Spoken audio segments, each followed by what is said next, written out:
Salut. Les vacances d'été approchent à grands pas. As-tu déjà prévu quelque chose de spécial pour cette période? Salut. Oui, j'ai vraiment hâte d'être en vacances. J'ai prévu de partir en road trip avec quelques amis. Nous allons explorer la côte et visiter plusieurs villes côtières. Ça va être génial. Oh, un road trip, c'est une excellente idée. Rien de tel que de prendre la route et de découvrir de nouveaux endroits. Quelle ville avez-vous prévu de visiter? Nous avons prévu de commencer par Nice, puis de remonter vers Cannes et Saint-Tropez. Ensuite, nous irons jusqu'à Marseille et nous terminerons notre périple à Montpellier. Nous voulons profiter des plages, de la mer et découvrir la culture de chaque endroit. Waouh, ça semble être un itinéraire incroyable. La côte méditerranéenne regorge de paysages magnifiques et de villes animées. Je suis sûr que vous allez vivre des moments inoubliables. Avez-vous prévu des activités spécifiques à chaque endroit? Absolument. À Nice, nous voulons explorer la vieille ville et profiter des plages. À Cannes, nous espérons assister à un festival de cinéma si nous avons de la chance. À Saint-Tropez, nous voulons nous détendre sur les plages glamour et peut-être même faire un peu de shopping. Marseille nous attire pour sa vie nocturne animée et sa cuisine délicieuse, tandis qu'à Montpellier, nous voulons explorer les ruelles médiévales et visiter des musées. Cela semble être un mélange parfait de détente, de divertissement et de découverte culturelle.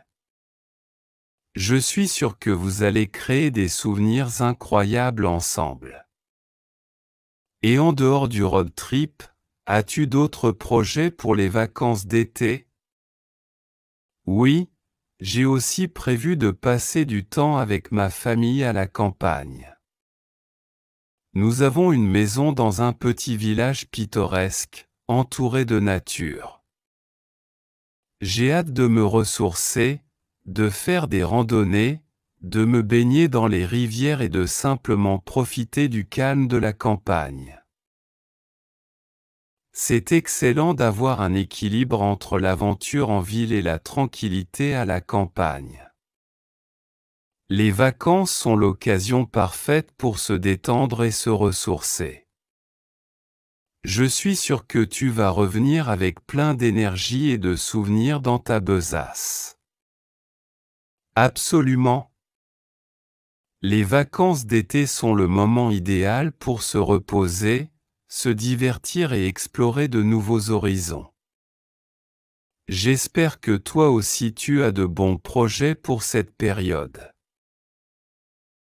Oh, oui. Je compte passer du temps à la plage, lire quelques livres passionnants et peut-être même me lancer dans un nouveau hobby. Rien de trop extravagant, mais je veux vraiment profiter du soleil et me détendre. C'est parfait. Les vacances sont faites pour cela. Peu importe ce que tu décides de faire, l'essentiel est de profiter de chaque instant et de créer des souvenirs inoubliables. Je te souhaite de superbes vacances d'été. Merci. À toi aussi, profite pleinement de tes aventures et reviens avec plein d'histoires à raconter. On se retrouve à la rentrée pour partager nos expériences de vacances. Ah, la chanson française, quel trésor culturel! Elle a une place spéciale dans mon cœur. Quelles sont tes chansons françaises préférées? Oh, j'en ai tellement.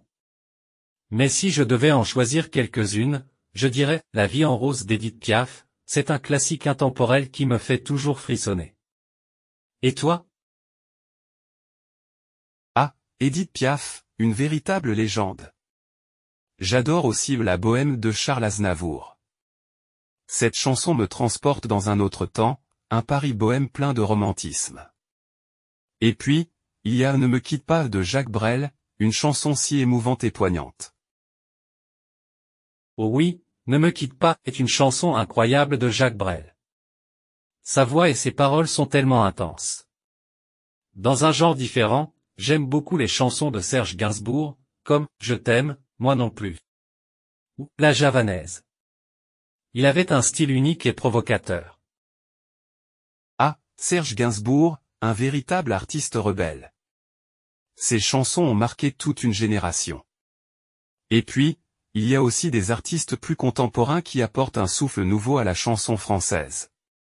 J'apprécie beaucoup les textes engagés de Grand Corps Malade ou les mélodies envoûtantes de Zaz. Absolument, Grand Corps Malade est un poète moderne qui aborde des thèmes importants avec une sensibilité particulière. Quant à Zaz, elle a une voix si puissante et charismatique. J'aime aussi écouter les chansons de Stromae, qui mélangent habilement la pop et les paroles profondes. Ah oui, Stromae est vraiment talentueux. Il a su renouveler la scène musicale francophone avec son style unique. Et on ne peut pas parler de la chanson française sans mentionner les icônes contemporaines comme Maître Gims, Louane ou Angèle. Ils ont chacun leur univers musical et leurs textes touchent une génération plus jeune. Tout à fait, la chanson française est vivante et évolue constamment. C'est merveilleux de voir comment elle s'adapte aux différentes époques et aux sensibilités de chaque artiste. Elle a une richesse et une diversité incroyables. Absolument. La chanson française est un véritable patrimoine culturel qui traverse le temps et les générations. Elle nous touche, nous émeut et nous fait passer par toute une palette d'émotions. C'est une véritable source d'inspiration et de plaisir pour les amateurs de musique. Je suis tout à fait d'accord. La chanson française a cette capacité unique de raconter des histoires, de transmettre des émotions et de créer des liens entre les personnes. C'est un art à part entière qui mérite d'être célébré et préservé. Page 43, document C.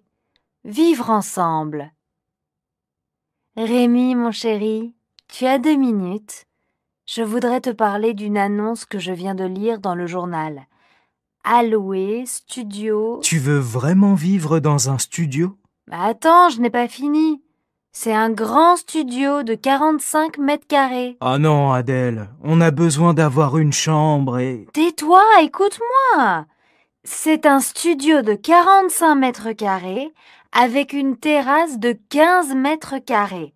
720 € par mois, charges comprises. C'est une affaire, tu ne crois pas? Adèle, tu es sérieuse? Pour le même prix, nous pouvons trouver un 2 pièces. Je vais regarder sur Internet.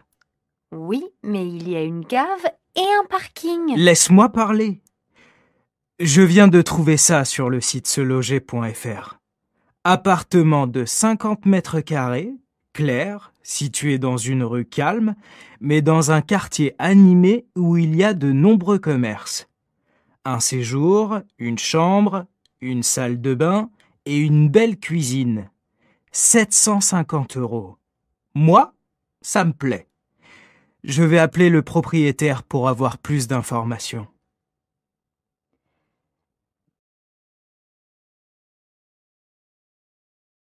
Page 46, document E.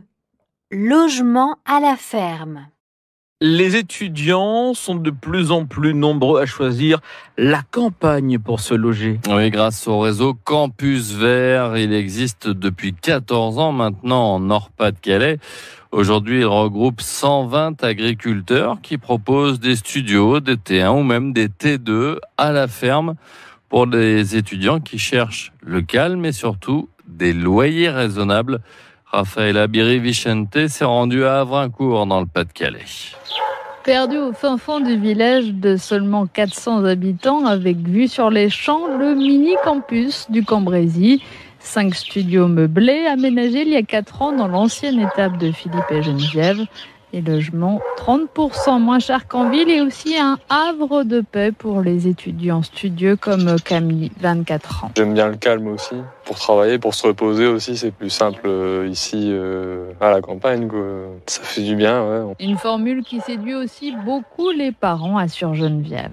Les parents sont très rassurés parce qu'on est là pour les aider. C'est un problème. Car ici, on est bien loin de l'anonymat de certains campus, même si les agriculteurs ne sont pas trop intrusifs.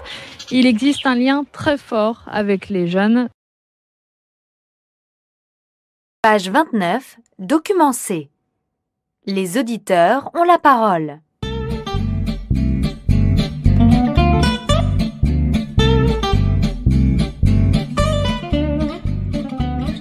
Aujourd'hui, nous donnons la parole aux auditeurs. Nous avons Judith en ligne. Alors, Judith, pouvez-vous nous raconter un beau souvenir d'enfance ? Témoignage 1. Je me souviens quand j'étais petite, chaque hiver, j'allais chez mes cousins au Québec. J'adorais retrouver ma cousine Florence. Nous faisions du ski tous les jours ensemble. Ce sont des souvenirs inoubliables. C'était fantastique. Merci, Judith. Passons à notre auditeur suivant. C'est un très jeune homme qui s'appelle Hippolyte.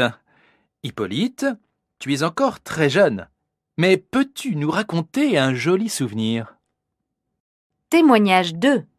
Alors voilà, tous les étés, j'allais avec mon copain Augustin et ma sœur Marguerite à la plage en Normandie. Nous vendions des coquillages et des colliers. C'était vraiment de super moments. On s'amusait bien et je me souviens qu'on avait chacun un peu notre rôle. Moi, j'étais le directeur des opérations et Marguerite fabricante et vendeuse. Augustin amenait les clients. Merci, Hippolyte. Et maintenant, Eric, je crois. Vous êtes là, Eric ? Témoignage 3. Oui, bonjour à tous. Et vous ? Qu'est-ce que vous pouvez nous raconter ? Mes souvenirs d'enfance sont liés à l'Angleterre. J'y allais systématiquement en vacances dans un camp d'équitation jusqu'à l'âge de 20 ans.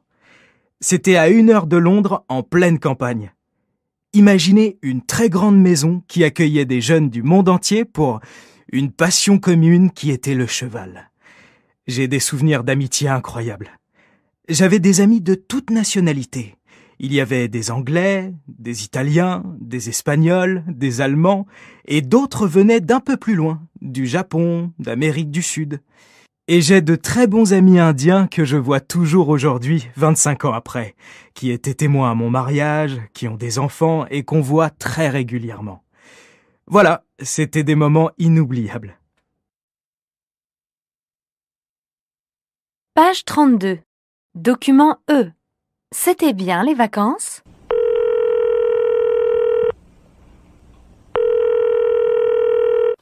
Allô, Amélie ? C'est Pénélope. Oui, bonjour Pénélope. Alors, bien rentrée à Bordeaux ? C'était comment ton voyage en Guadeloupe ? Oh, écoute, une catastrophe. J'en reviens tout juste. Les piqûres de moustiques, les coups de soleil, il faisait beaucoup trop chaud là-bas pour moi. Et je ne parle pas du décalage horaire. Tu y es allée seule finalement ? Non, Tiffany, à la dernière minute, a décidé de m'accompagner. Tiens-toi bien, elle est toujours là-bas. Elle ne veut plus en repartir. Elle cherche du travail à Grande-Terre. Waouh, c'est bien elle ça. Si je comprends bien, c'était génial pour elle. Oui, mais pas pour moi. Je me suis ennuyée. Je n'ai rien fait de spécial. La plage quoi. Oh, je te laisse. J'ai un appel sur mon téléphone fixe. C'est sans doute Tiffany. À bientôt.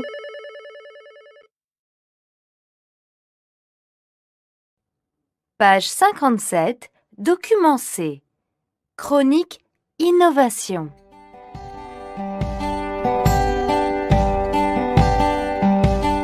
C'est l'heure de notre chronique Innovation avec F. Perron qui est allé visiter pour nous le salon du concours Lépine international à Paris.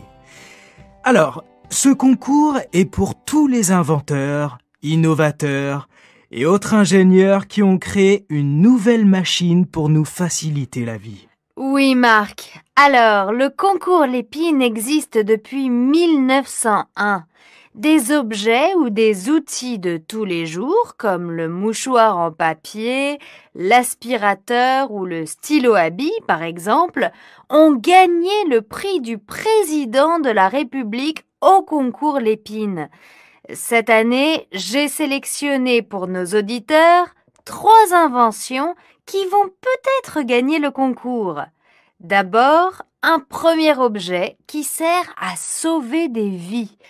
Avec ce casque, les pompiers peuvent voir à travers la fumée. Les pompiers auront une meilleure vision dans des situations de danger. Ensuite, dans un genre plus récréatif et très pratique pour les petits espaces, il y a cette table de salon très originale. Elle bascule et se transforme en table de baby-foot.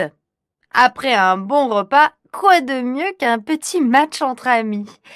Bon, et pour terminer, un petit appareil qui a beaucoup de succès au salon, le réveil olfactif, très utile pour se réveiller en douceur.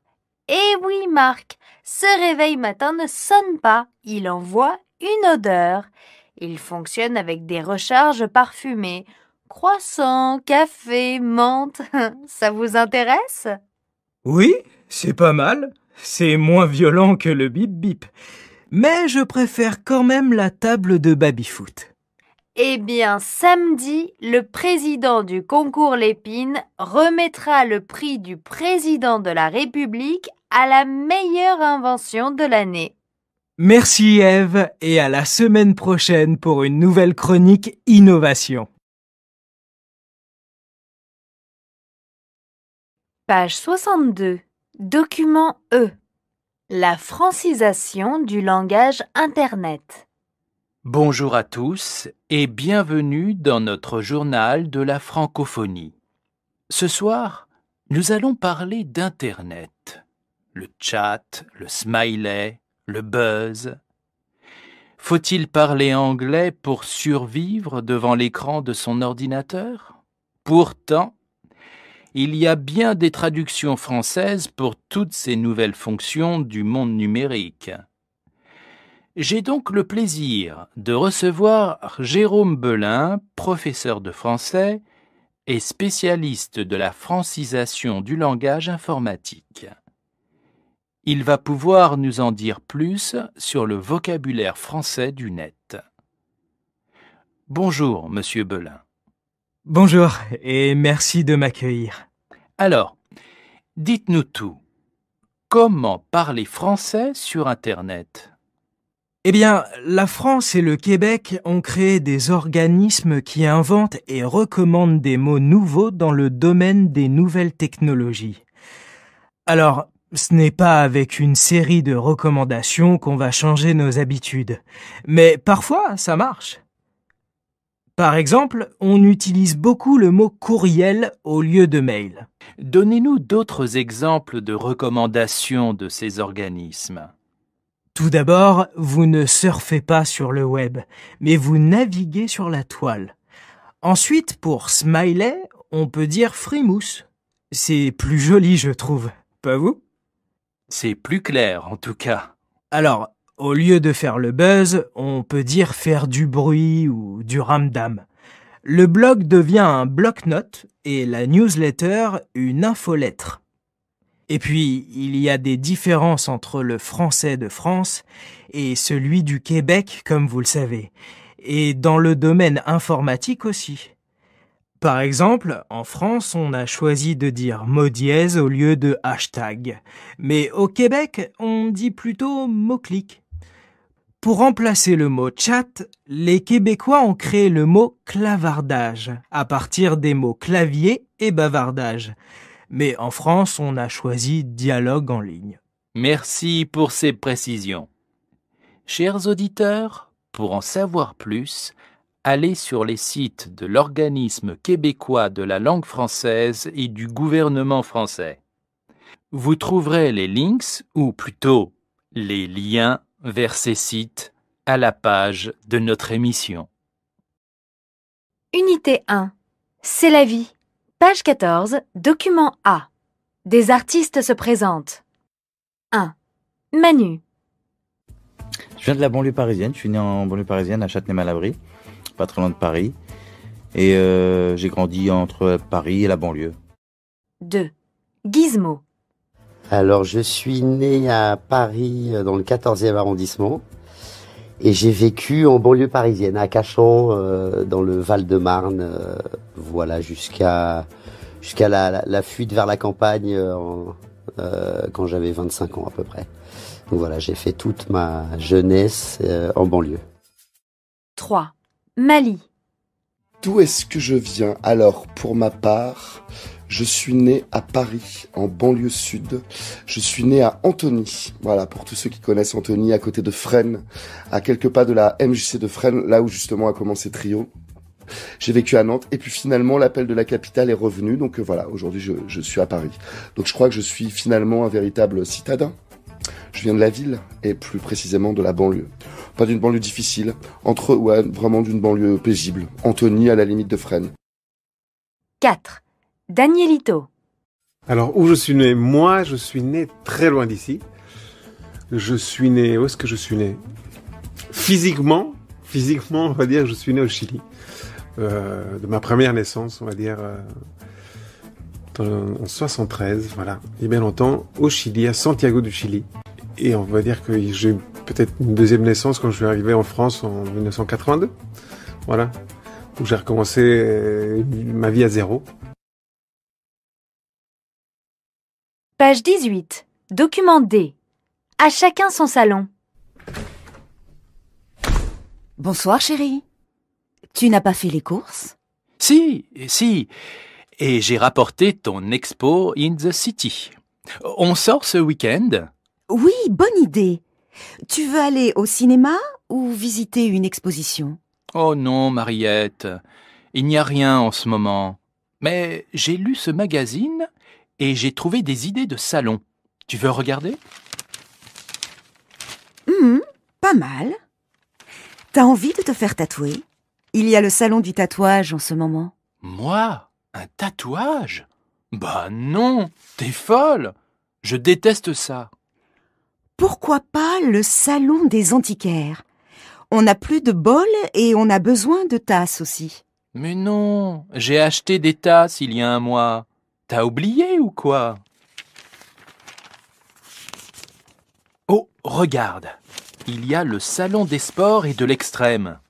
Toi qui veux essayer le judo, c'est l'occasion.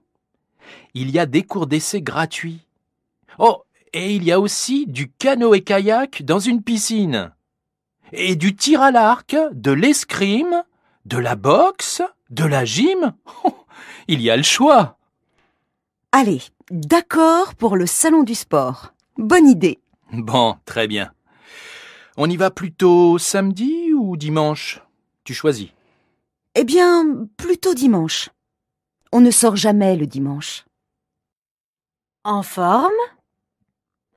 Page 71, document C. Chez le médecin. Monsieur le maire? Oui. Bonjour, docteur. Bonjour, monsieur le maire. Comment allez-vous? Asseyez-vous. Qu'est-ce qui ne va pas? Eh bien, voilà. Je veux participer à l'Ultra-Trail du Mont-Blanc du 24 au 30 août. Et j'ai besoin d'un certificat médical pour valider mon inscription. Mais depuis un mois, j'ai mal à l'estomac. J'ai très mal et je suis inquiet. Ah bon? Vous avez mal quand vous mangez? Non, ça va quand je mange. C'est plutôt entre les repas. Je vois. Et vous dormez bien? Non, pas vraiment. Et la nuit, je fais des cauchemars.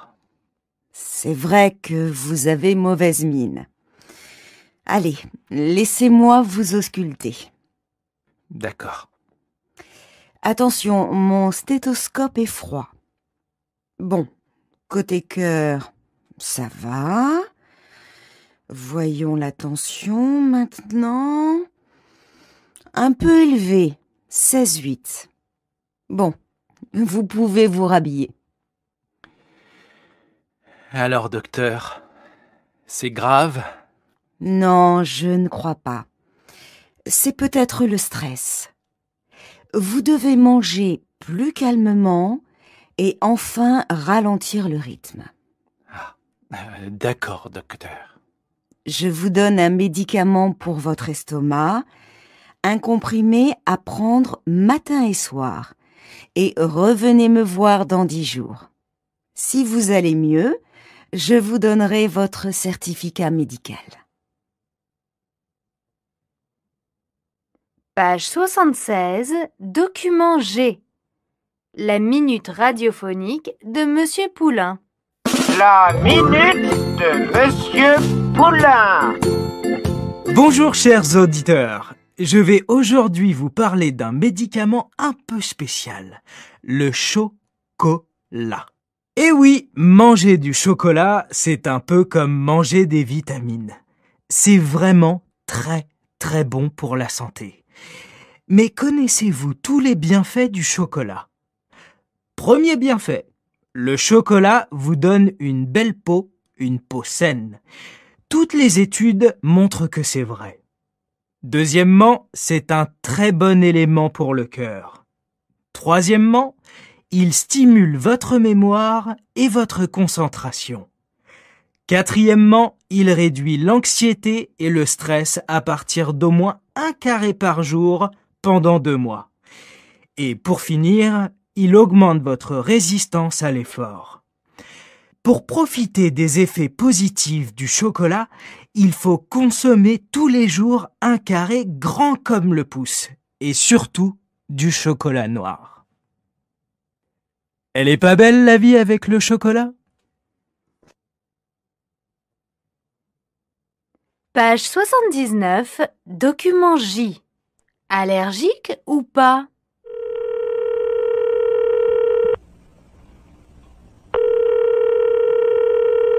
Allô, Phil?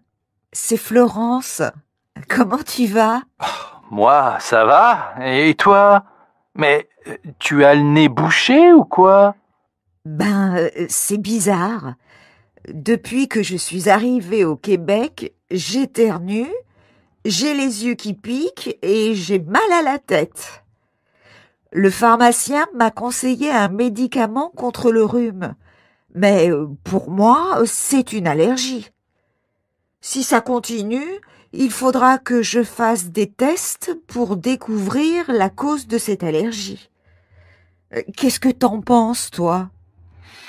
Écoute, à mon avis, tu es allergique au pollen, comme ma sœur. Il est indispensable que tu aies toujours avec toi des gouttes pour les yeux.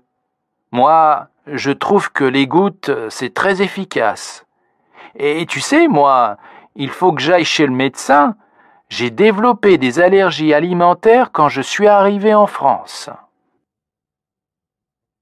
Dossier 1. Leçons 1 et 2. Activité 2.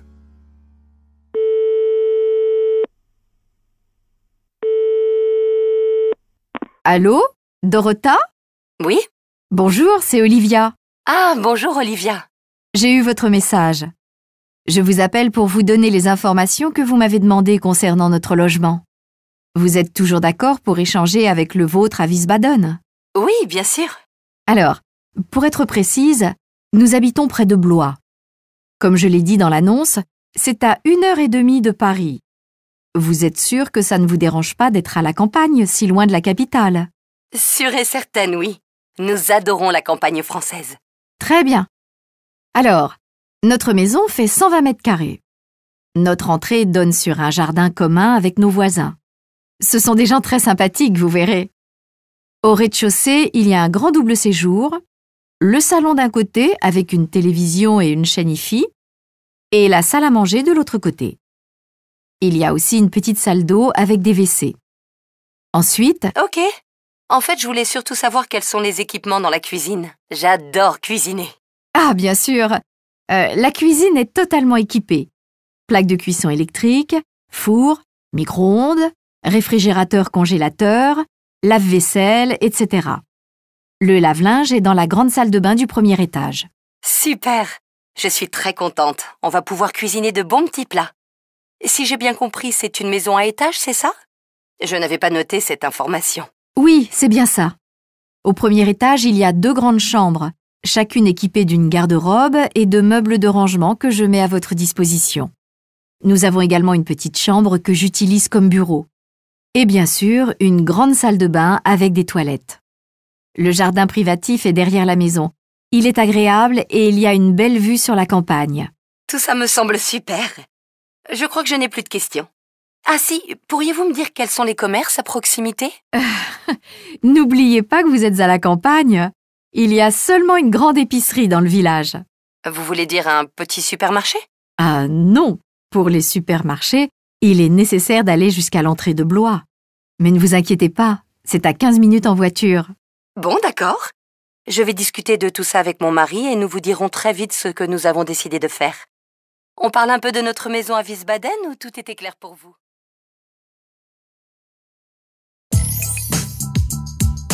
Activité 7.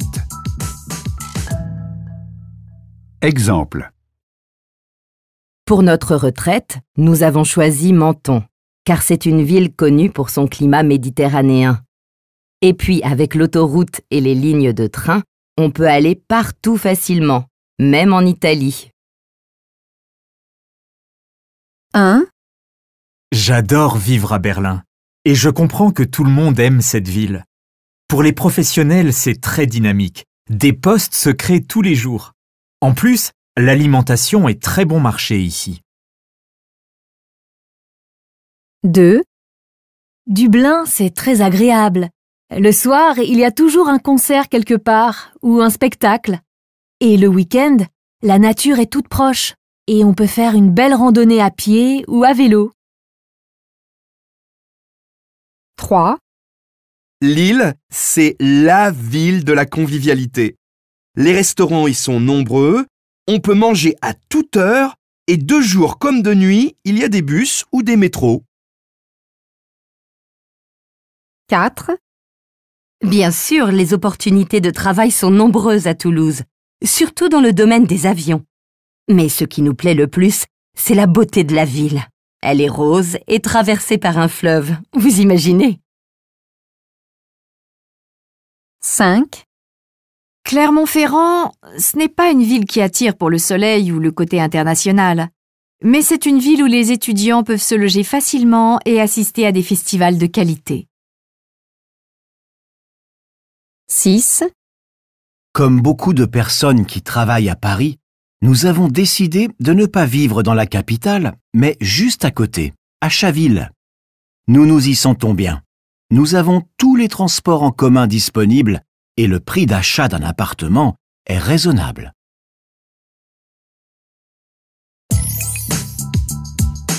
Activité 9. Exemple. Mon oncle avait toujours rêvé d'une vie différente, d'opportunités incroyables, de belles voitures. Il vient de partir à New York, je me demande vraiment si ça va marcher. 1. J'ai envie de découvrir une autre civilisation. J'hésite entre les Khmers du Cambodge ou les Hmong du Vietnam. Je verrai bien. En tout cas, j'ai vendu presque toutes mes affaires et je pars dans 6 semaines. 2. Je crois que notre vie sera meilleure à l'autre bout du monde. Il y a trop de limites ici, trop de choses que nous n'apprécions plus dans notre pays, et trop de taxes surtout. 3. Non mais franchement, imaginez, tous les jours me réveiller devant la mer, avec les meilleurs fruits du monde pour le petit déjeuner et de l'air pur à respirer. 4. J'ai divorcé il y a peu et je ne trouve plus ma place ici. C'est trop difficile, j'ai trop de souvenirs. Alors je réfléchis à partir, aller recommencer ailleurs, quoi. 5. Notre passion, c'est la plongée. Alors, avant de commencer une vie professionnelle, et puis d'être bloqué ici par le loyer, la famille, etc., quelle plus belle aventure pour 2 super copains? On part au Costa Rica. 6. Depuis mon voyage en Patagonie au sud de l'Argentine, je ne peux plus penser à autre chose. Je cherche une possibilité de travailler là-bas. C'est le pays de mes rêves. Activité 10. Il y a donc différents types d'expatriés spontanés. Première catégorie, le baroudeur. Il quitte tout pour partir à la découverte de grands espaces et de nouvelles cultures. Les baroudeurs vendent tout, quittent tout. Ils mettent leurs affaires dans un sac et partent faire le tour du monde. Ce sont souvent des jeunes qui partent en PVT, permis vacances-travail, Work Holiday Visa. Le succès du PVT est absolument phénoménal. Évidemment, tout n'est pas toujours rose. Il faut faire attention quand on part comme ça. On ne sait jamais.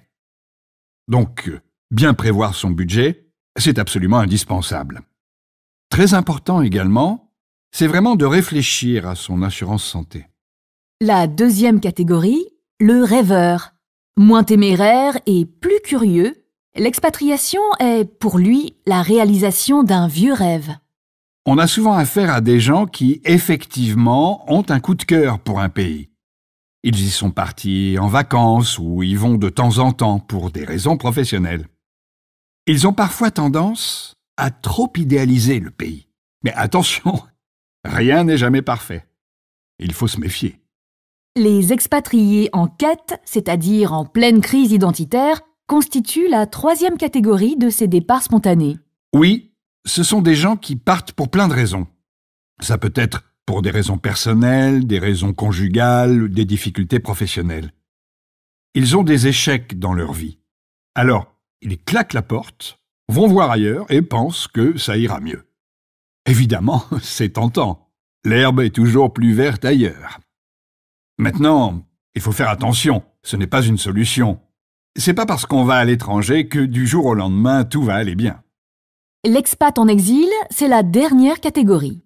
Alors là, on a affaire à des gens qui finalement en ont marre de la France pour différentes raisons. Parce qu'ils n'y trouvent pas leur place au niveau professionnel, ou parce qu'ils paient trop d'impôts. Ils se disent « Ben voilà, je n'arrive pas à trouver ma place, je n'arrive pas à progresser dans la hiérarchie, donc, le mieux pour moi, si je veux avoir une belle carrière professionnelle, c'est de partir à l'étranger. » Mais il y a beaucoup de personnes qui se rendent compte que ce n'est pas si évident que ça. Hervé Hérault, merci. Vous pouvez réécouter cette chronique sur le site rfi.fr et sur lepetitjournal.com. À demain.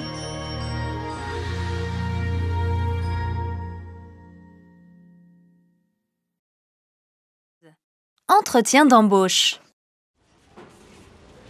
Julien Lefort, bonjour. Pierre Marcini. Je vous attendais. Prenez un siège. Bonjour monsieur, merci.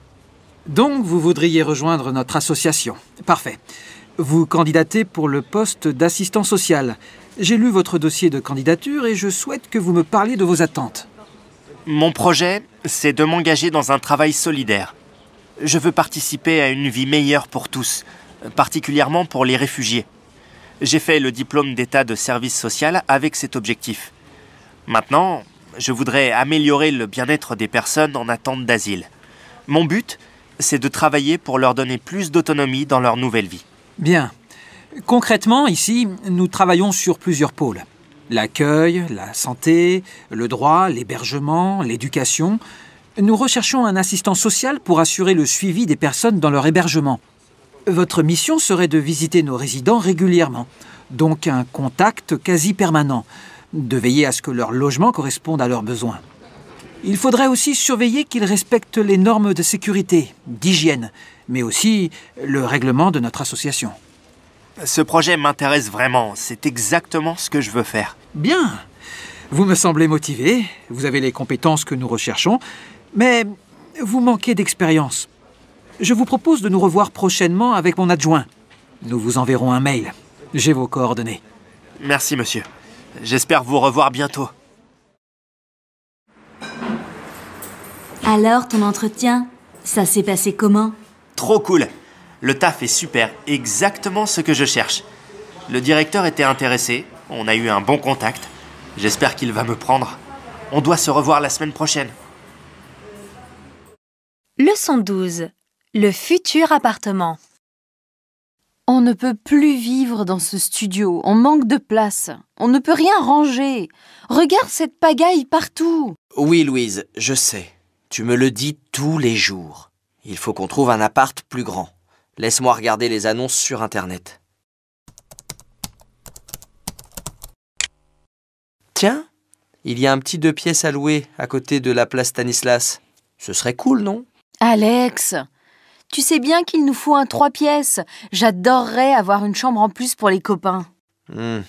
Alors ce sera cher. Je regarde... Et puis je rêverais d'avoir un balcon, même pas très grand, pour prendre le café dehors. Là, je crois que tu rêves, oui. Ce sera hors de prix. Tiens, regarde. 2 pièces, grand séjour, lumineux, près de la mairie, travaux à prévoir, offre intéressante. Ça vaudrait la peine d'aller voir, non? Les amis pourraient dormir dans un canapé dans le salon. Et quand mes parents viendront, on les fera dormir dans le salon? On pourrait leur laisser notre chambre. Ou bien ils iront à l'hôtel. Et notre projet d'avoir un bébé, tu le feras aussi dormir à l'hôtel? Louise, non mais tu planes. On se connaît seulement depuis 6 mois. Le bébé, ce n'est pas pour demain. Et puis ton appart idéal, tu n'as qu'à le chercher toi-même. Moi, je vais faire un tour. Et tu crois peut-être que je vais tout ranger pendant que monsieur sort? Eh bien moi, je vais me faire un ciné. Ciao. Pour exprimer un souhait, un espoir. Je te souhaite un bon anniversaire. Je te souhaite une bonne année. J'espère que tout ira bien. Ce voyage, j'en rêve. Je voudrais être en vacances. On adorerait avoir une moto. Pourvu que ça marche. Je croise les doigts pour que tu aies le job. Je vous souhaite beaucoup de bonheur. Je vous présente tous mes vœux. Mes meilleurs vœux. Je souhaite que votre état de santé s'améliore. C'est mon seul espoir. C'est mon vœu le plus cher. Nous aimerions beaucoup acheter cette maison. Exprimer un projet. Ton projet, c'est quoi? Ton intention, c'est quoi? Je veux à tout prix retourner à la fac. On va avoir un enfant l'an prochain. J'organise mon déménagement. Je pense faire des études de biologie. J'ai l'intention de changer de travail. Mon objectif, c'est de gagner plus. Ma priorité, c'est d'avoir le permis de conduire. Elle est candidate pour ce poste. Quelles sont vos intentions? Quelles sont vos ambitions? Nous souhaiterions profiter de nos enfants. J'aspire à la tranquillité. Nous planifions notre départ en retraite. Je programme nos prochaines vacances. Elle envisage d'acheter une nouvelle voiture. Nous prévoyons nos vacances d'été. Nous projetons des petits week-ends sympas. Je présente ma candidature pour être assistante de direction. J'ai pour projet de m'installer en province. J'ai pour ambition de prendre la direction du service. Exprimer un rêve. Je rêve de partir en voyage. J'aimerais tellement avoir un jardin. Mon rêve, c'est de sauter en parachute. On voudrait acheter un grand appartement. Elle ferait n'importe quoi pour paraître plus jeune. Notre rêve serait de partir vivre en Guadeloupe. Mon rêve le plus fou serait de m'installer en Bretagne. Je rêverais d'apprendre l'italien. Sensibiliser à l'évolution des conditions de travail. Alors, la thématique de cette année, 13e semaine, je le disais, 13e année, c'est le numérique. Le numérique qu'on voit de plus en plus, effectivement, dans notre travail, c'est un plus pour l'amélioration des conditions de travail? Alors, chaque année, on organise, c'est la 13e édition, la semaine pour la qualité de vie au travail. Pour nous, c'est l'occasion de mettre en avant des pratiques et des questions aussi. C'est-à-dire, est-ce un plus ou pas un plus? L'objet de la semaine, c'est d'instruire cette question, de travailler avec des entreprises, des partenaires. Mais vous, votre regard et le regard de ces partenaires, parce que vous avez déjà échangé. Alors, On sait qu'aujourd'hui, le numérique est là. On est à l'ère du numérique. Depuis 40 ans, on consomme plus de la même manière, on voyage plus de la même manière. Et on sait que ça a un impact sur les métiers et le travail. Il y a des évolutions dans les métiers, et sur les conditions de travail, naturellement. C'est-à-dire qu'on est tous avec des smartphones, on est tous avec... L'informatique est partout dans nos organisations. Donc plus de productivité, plus rapide. Alors ça permet... Ça peut être un formidable outil de liberté, parce qu'avec mon smartphone, je peux travailler en étant dans la salle d'attente, installé dans mon canapé ou derrière mon bureau, et peut-être faire la même chose.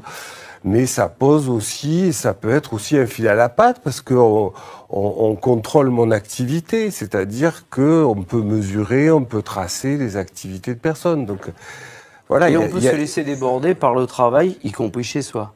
Et on peut se laisser déborder par le travail, d'où la question de la déconnexion qui est aujourd'hui évoquée au niveau réglementaire. Il y a des entreprises qui ont expérimenté ce droit à la déconnexion parce que il y a une porosité entre vie au travail et vie hors travail aujourd'hui. Les lieux changent, on est des convaincus et on essaie de le démontrer au travers de nos expériences que les conditions de travail, c'est une variable stratégique dans l'efficacité des organisations.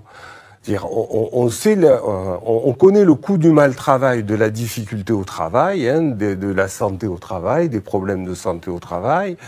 On voit bien que les entreprises qui ont des politiques actives en matière de qualité de vie au travail, c'est des éléments favorables à l'engagement et l'efficacité des organisations. Chapitre 12b, page 82. Expliquer à une collègue sa mission de travail. Et voilà, maintenant mon petit, tu peux le dire, tu fais partie de la grande famille des employés municipaux. Enfin, quand même, ça n'a pas été facile, hein. Oh, c'est pas facile, hein. Parce qu'il faut voir le concours d'entrée, quand même. 30 postes, 30 candidats. Faut pas se rater, quand même. Et non. Eh oui, te voilà l'employé municipal. Maintenant, attention, tu vas être critiqué, tu vas être jalousé. Oh. Oui, peut-être même insulté. L'insulte la plus fréquente qu'on entend dans la rue, c'est « feignant ». On ne sait pas d'où ça vient. Mais toi, il ne te fera pas y répondre, parce qu'un employé municipal, ça a une mission, un objectif. Un employé municipal, ça regarde loin, ça regarde ailleurs. Plus je bois, plus je réfléchis. Et je me dis que si les gens nous critiquent, c'est peut-être parce qu'ils nous aiment pas. C'est pas vrai. Les gens nous aiment. De toute façon, ils n'ont pas le choix. Putain, mais où tu vas, là? Et je cherchais la brouette. Qu'est-ce qui est écrit sur ton ordre de mission? Eh ben, râteau. Alors tu penses râteau, tu vis râteau. Ta vie est un râteau. Un jour, peut-être, tu seras brouette. Mais le chemin est long et parsemé d'embûches. Ceci dit, je te comprends, moi aussi j'ai des débutants. Tu sais, un employé municipal, c'est pas un métier. Employé municipal, c'est une pensée, une philosophie. Un employé municipal, c'est un félin. On ne le voit pas arriver, on ne l'entend pas repartir. Un peu comme s'il n'était pas venu, quoi. Voilà. Tu vois?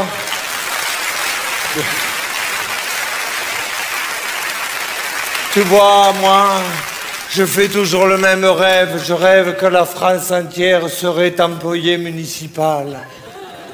Tout le pays ne serait qu'un balai de blouses aux couleurs multicolores. 11h moins le quart, l'heure de l'embauche. Je suis devant mon casier, l'heure du choix est posée. Blouse verte ou blouse bleue, le temps de se décider, midi vient de sonner. Alors c'est les grilles du loto, les réunions syndicales, il est déjà 15h30, l'heure de s'y remettre. Alors le soir, harassé mais le cœur léger, nous rentrons dans nos foyers. Mais tu pleures, petit? Eh oui, chef, Ce monde ne sera-t-il un jour réalité? Il le sera, petit, alors pour récompenser notre ténacité, nous pourrons chanter ce chant si beau, le chant des employés municipaux. Feuille, râteau. Feuille, râteau, c'est le chant des municipaux. Feuille, râteau, c'est bientôt l'heure de l'apéro.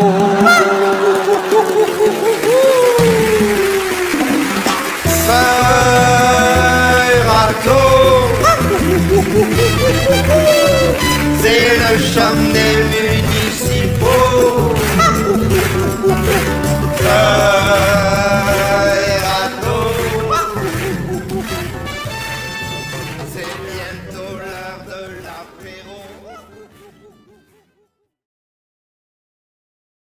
Chapitre 14a, page 92. Présenter son entreprise, son association. Bonjour Gilles Petitgat. Vous êtes le directeur général du CASP, une grande association parisienne. Merci de répondre aux questions de Léo Magazine. Qu'est-ce qu'une association? À quoi sert-elle et la vôtre plus précisément? Une association est une initiative privée à but non lucratif régie par la loi 1901 et quelquefois reconnue d'utilité publique. Elle sert à couvrir des besoins identifiés mais non couverts par les pouvoirs publics. Plus précisément, la nôtre s'occupe de l'insertion sociale des personnes en difficulté. Quels sont les principaux pôles d'activité de votre association? Nous travaillons essentiellement dans 3 domaines.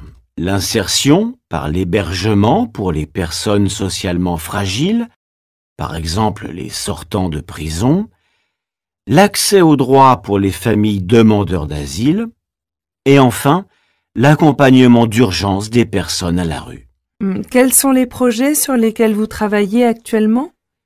Afin de nous adapter à la nouvelle réalité des difficultés sociales, nous sommes en train de restructurer notre association en profondeur, après avoir fusionné avec 2 autres associations.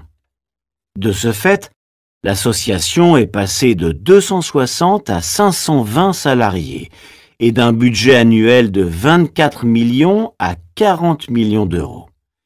Imaginez le boulot de dingue pour notre DRH et pour moi. Quels sont les moyens que vous mettez en œuvre pour réussir votre mission? Pour atteindre notre objectif, à savoir l'insertion durable des personnes en difficulté, il est de mon devoir d'ajuster les subventions allouées par l'État à l'efficience des activités dont je suis responsable.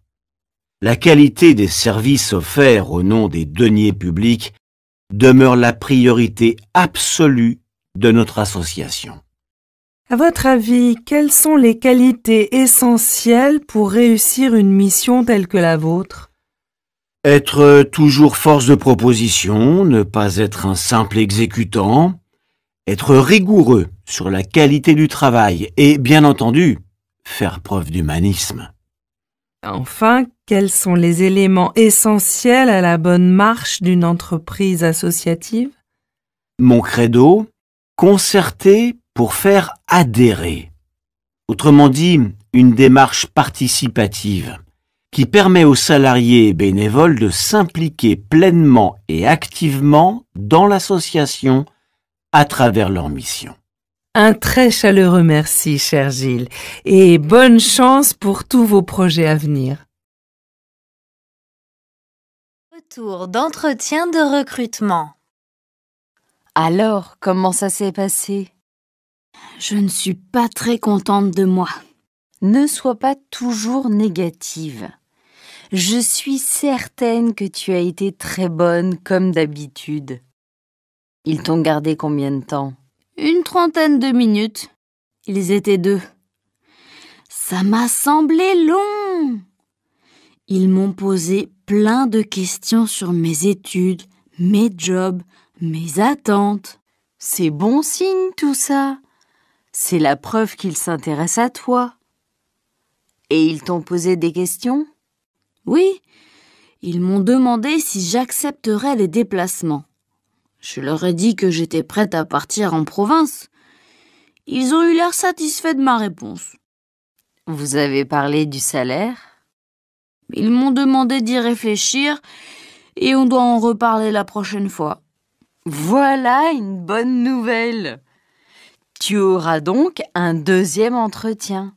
C'est très bon signe. Tu sais quand et avec qui? Avec le directeur de la communication. On me convoquera avant la fin de la semaine. Super. Ça me semble très positif. Mais dis-moi, tu es passé chez toi avant de venir me voir? Non. Pourquoi? Tu es allé à ton entretien comme ça, en jean, alors que tu dois travailler avec les auteurs et les journalistes? Toi, tu as de la chance d'avoir décroché un deuxième entretien. Tu as dû être excellente. La prochaine fois, tu devrais soigner un peu plus ton look. Quand même, l'édition, c'est un milieu assez décontracté. Tu exagères un peu, mais au cas où tu aurais raison, la prochaine fois, je ferai un effort vestimentaire. Leçon 5. Chez le kiné. Bonjour Amine. Alors, comment vous sentez-vous ce matin? J'ai toujours mal à la cheville et je trouve que je ne progresse pas vite. J'ai du mal à faire certains mouvements. Mais enfin, c'est tout à fait normal. Vous êtes sorti du plâtre il y a seulement 2 semaines. Vous croyiez que vous alliez trotter comme un lapin du jour au lendemain? Moi, je trouve au contraire que vous faites beaucoup de progrès. Est-ce que vous faites vos exercices tous les jours, comme je vous l'ai indiqué? Bien sûr, plutôt 2 fois qu'une, mais j'ai l'impression que je ne remarcherai jamais comme avant.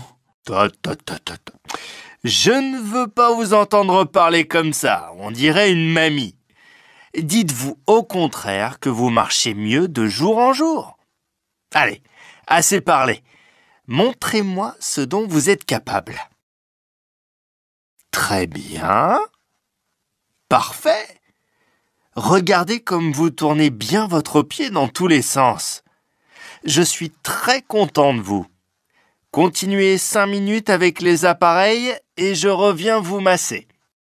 Merci de vos encouragements. Ça me donne confiance et vous avez sûrement raison. Je vais m'en sortir. Pour rassurer, ce n'est pas grave. Ne t'inquiète pas. Ça va s'arranger. Ne te fais pas de soucis. On va trouver une solution. Tu vas t'en sortir. On va s'en sortir. Ne vous inquiétez pas, cela peut arriver à tout le monde. C'est sans gravité. C'est sans importance. Nous allons trouver une solution. Cela n'a aucune importance. Ne vous faites pas de soucis. Expressions. Il n'y a pas de quoi en faire un drame, il ne faut pas exagérer la gravité. Ce n'est pas la mer à boire, ce n'est pas très difficile. Il n'y a pas de quoi fouetter un chat, ce n'est vraiment pas grave. Il n'y a pas de problème, il n'y a que des solutions. Ça va s'arranger, on va trouver le remède. Pour encourager?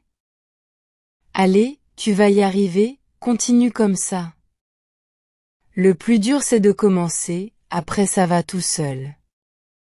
C'est le premier pas qui compte. Tu progresses à vue d'œil. Vous devez persévérer, continuez ainsi. Vous êtes sur la bonne voie. Vous êtes formidable, excellent. C'est exactement ce qu'il faut faire, c'est parfait. Vous progressez de jour en jour. Vous vous améliorez de jour en jour. Vous devez persévérer. Expressions.